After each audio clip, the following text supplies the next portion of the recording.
Mabibili pa rin sa mga Kadiwa Store ang mga murang produkto o paninda at dinadayo pa ito ng ating mga kababayan na malayo sa kanilang mga tahanan. Si Vel Custodio sa Detalye Live. Vel.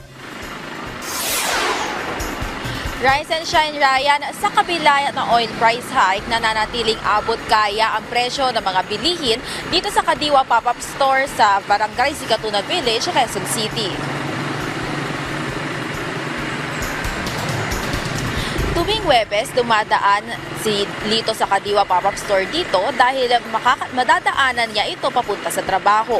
Paraan din niya ito para makatipid sa krudo. Las Piñas ako dinadaanan ko lang. Dito ako dumadaan.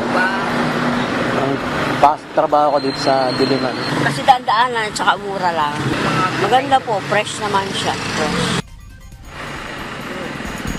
Ayon sa nagtitinda dito sa Kadiwa Pop-Up Store, nananatiling stable ang presyo ng mga gulay. Para sa presyo ng mga bilihin sa Kadiwa, mabibili ang carrots ng 80 pesos kada kilo. Ang patatas ay 75 pesos ang kilo. Ang talong ay 95 hanggang 125 pesos depende sa klase, habang 55 pesos naman ang kilo ng kamatis.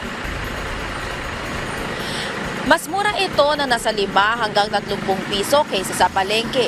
Samantala, humiling ang Department of Agriculture ng at least 10% increase sa 2026 budget para sa kasalukuyang budget na 155.56 billion pesos upang bukod sa bigas, mas mapagtuunan din ng budget allocation para sa ibang commodities kabilang ang high-value crops, niyog, sibuyas at asukal.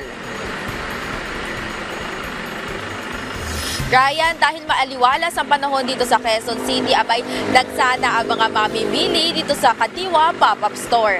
Balik sa iyo, Ryan. Maraming salamat, Vel Custodio.